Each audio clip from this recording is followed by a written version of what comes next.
پر اعتراض کیا تو اس موقع پر خود حضرت عمر بن سعد نے فرمایا لوگوں معاویہ کا تذکرہ خیر و خوبی کے سوا مت کرو، کیونکہ میں نے حضور صلی اللہ علیہ وسلم سے سنا ہے اے اللہ معاویہ کو ہدایت نصیب فرما، یہ وہی امیر معاویہ ہے جن کی خلافت کی پیشین گوئی حضور صلی اللہ علیہ وسلم نے دی اور ارشاد فرمایا تھا یا معاویہ ان ولیت امرا فتق اللہ وعدہ، اے معاویہ جب مجھے اقتدار اور جہانبانی نصیب ہو تو رعایا کے ساتھ بہتر معاملہ کرنا۔ تاریخ شاہد ہے کہ جب حضرت امیر معاویہ کو خلافت و ملوکیت عطا ہوئی تو رعایا کے ساتھ خیر و صلاح کا معاملہ کیا اور بلا تفریق حسب و نسب ہر ایک کے ساتھ انصاف کیا۔ حضرت حسن رضی اللہ عنہ کی شہادت سے دستبرداری کے بعد 661 عیسوی میں آپ خلیفہ بنے، آپ کی خلافت کم و بیش 20 سال تک رہی۔ اپنے دور خلافت میں آپ نے دمشق میں دنیا کا سب سے پہلا اقامتی اسپتال قائم کیا، زراعت کو فروغ بخشا،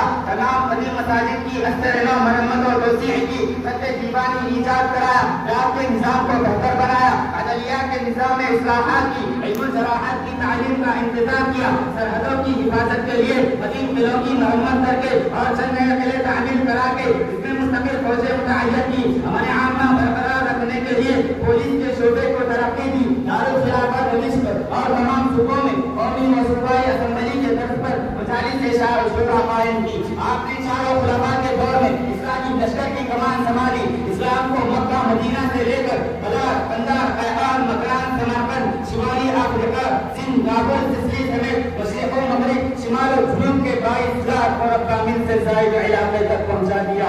حضرت عثمان رضی اللہ عنہ کی شہادت کا بدلہ لینے کے لیے سوائیوں کی ریشہ دوائیوں کی وجہ سے حضرت علی رضی اللہ عنہ سے جنگ صفین ہوئی، اس میں دونوں جماعتیں ہمدرد تھی، دونوں طرف صحابہ کرام تھے، لیکن سوائیوں کی جان میں پھنس کر ایک دوسرے سے برسرے پیکار ہو گئے۔ 22 رجب سن 60 ہجری میں آپ کا انتقال دمشق میں ہوا۔ آپ کی وصیت کے مطابق آپ کی تجہیز و تدفین رسول اللہ صلی اللہ علیہ وسلم کا کرتا مبارک پہنا کر کی گئی اور آپ اپنے شہر مکہ سے دور اسلام کی خدمت کرتے ہوئے وہیں دفن ہو گئے۔ حضرات گرامی قدر یہ ایک مختصر سی جھلک تھی حضرت امیر معاویہ رضی اللہ عنہ کی زندگی اور آپ کے کارنامے کی۔ سامعین باطن کی طرح سے تھام کر سنیے کہ وہی امیر معاویہ ہے جن کے بیٹے یزید کے اعمال کو لے کر آپ پر تعین کیا جاتا ہے۔ پہلے تو صرف ایک جماعت آپ پر سب و شکن کے تیر برساتی تھی، اب انہیں کی دیکھا دیکھی 1300 سال بعد صبح و قبال مضبوط خود کو بڑے عالم دین سمجھنے والے اور بزعم خود ہندوستانی مسلمانوں کے نام یہاں قائد اور رہبر بھی آپ پر لان تعین کر رہے، وہ آپ کے وجہ صحابیت پر انگلی اٹھا رہے، آپ کے ذریعے کیے گئے فیصلے پر نقطہ چینی کر رہے ہیں۔ جنگ صفین میں حضرت عمار بن یاسر کی شہادت کا الزام آپ پر عائد کر رہے ہیں، آپ کے بیٹے یزید کے ذریعے کیے گئے کاموں کا صحرا آپ کے سر باندھ رہے۔ حالانکہ انہیں سوچنا چاہیے کہ حضرت امیر معاویہ معتمد رسول ہے اور خدا کی طرف سے آپ کی بخشش کا پروانہ جاری ہو چکا ہے۔ جتنی زندگی آپ نے گھوڑوں پر چڑھ کر اسلام کے خاطر جہاد کیا، ان گھوڑوں کی ناک میں جوڑے پڑی ہے، آپ پر اعتراض کرنے والا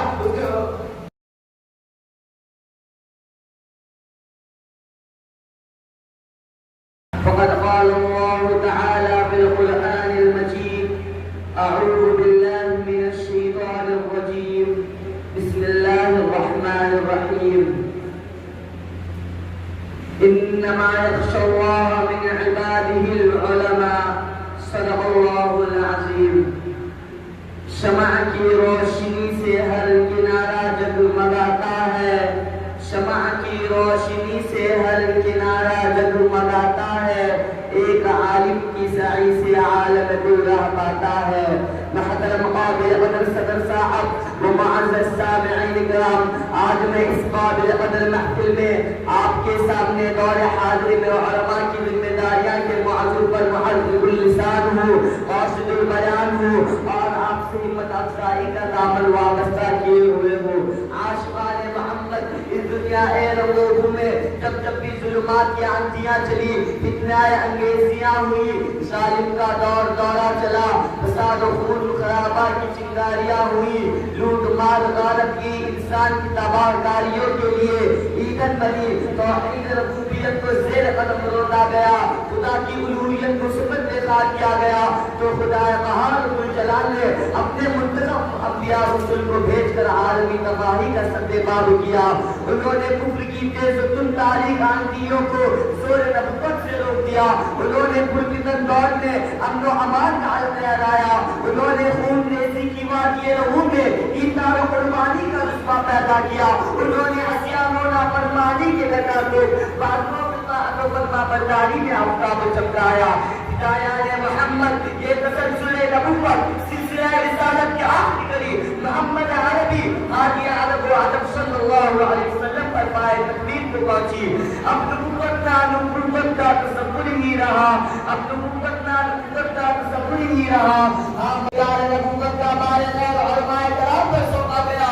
چنانچہ محبوب خدا نے فرمایا العلماء ورثۃ الانبیاء، یعنی اگر میرے بعد کار نبوت کا وارث کوئی ہوگا تو عالم ہوگا. اگر میرے بعد کی فلاح اسلامیت کی بات اور کسی کے ہاتھ میں ہوگی تو عالم کے ہاتھ میں ہوگی. اگر میرے بعد کی امت کی سیرابی کے لیے جامع توحید کسی کے ہاتھ میں ہوگا تو عالم کے ہاتھ میں ہوگا. شہدائیان محمد آج فرقہ باطلہ کے درندے مبادل انسانیت کو علماء ادب بنانے کے لیے تیار ہے. رشوت و سود بے حیائی اپنے پر بڑے فاصلے کے ساتھ امت کو اپنے دامن میں پاس رہے ہیں. بدعات و خرافات گمراہی و ضلالت کی تاریخ مٹائے پیارے نبی صلی اللہ علیہ وسلم کی امت کے سر پر مٹا رہی ہے. قادیانت و عیسائیت کی سکے بھولے بھالے مسلمانوں کے ہاتھ میں چلا رہے ہیں. ٹیلی ویژن اور فلم بحث مناظر چشم امت کو جگہ جوڑ کر رہے ہیں. حزب جہیز کی رہ کی آگ معصوم کو شہزادوں کو جلا کر خاکستر کر رہی ہے. سنت مصطفیٰ صلی اللہ علیہ وسلم کے شیش محل کسر کے استہزاء سے پارا پارا کیا جا رہا ہے. جانداران محمد آج فرقہ باطلہ جانداران محمد آج امت چیخ چیخ کر کہہ رہی ہے کہ کوئی ہے ان کو باطل پر طریقوں سے بچائے. کوئی ہے جو انہیں رشوت و سود کی زہریلی شراب سے نجات دے. کوئی ہے جو بدعات و خرافات کی تاریخ صلح توحید سے بدل دے. کوئی ہے جو قادیانت و عیسائیت کے قریبی سمندر میں خدا کی ناخدائی کرے. کوئی ہے جو قلنا یا نار کونی برکم و سلامہ کی دعائی دے. امت کی سرپرستی عالم کو دی خدا نے. امت کی سرپرستی عالم کو دی خدا نے. رحمت بھی برستی عالم کی دعا سے. عاشقان محمد یہ ذمہ داری صرف اور صرف علماء پر عائد ہوتی ہے. انہیں بتائیے کہ شریعت محمدی میں اپنے حلال کے لیے تجارت نبوی صلی اللہ علیہ وسلم کا مذکور طریقہ بھی ہے.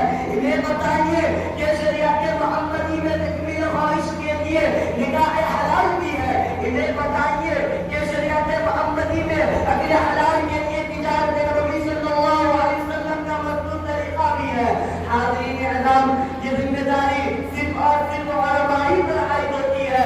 یہ علماء کی ذمہ داری ہے کہ وہ امت کو اطیع اللہ و اطیع الرسول کی تبلیغ کرے. یہ علماء کی ذمہ داری ہے کہ وہ امت کو ولا تقربوا مال الیتیم الا بالتی احسن کی تاکید کرے.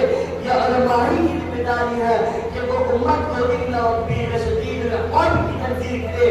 یہ علماء کی ذمہ داری ہے کہ وہ امت کو وذکر فإن الذکریٰ تنفع المؤمنین کی تذکیر کرے. یہ علماء کی ذمہ داری ہے کہ وہ امت کو اقیموا الصلاۃ وآتوا الزکاۃ کی تلقین کرے. بھٹکی ہوئی امت کو جوڑا پر لائے گا. بھٹکی ہوئی امت کو جوڑا پر لائے گا. تاریخ فضاؤں میں جگنو کہلائے گا. وما علینا الا البلاغ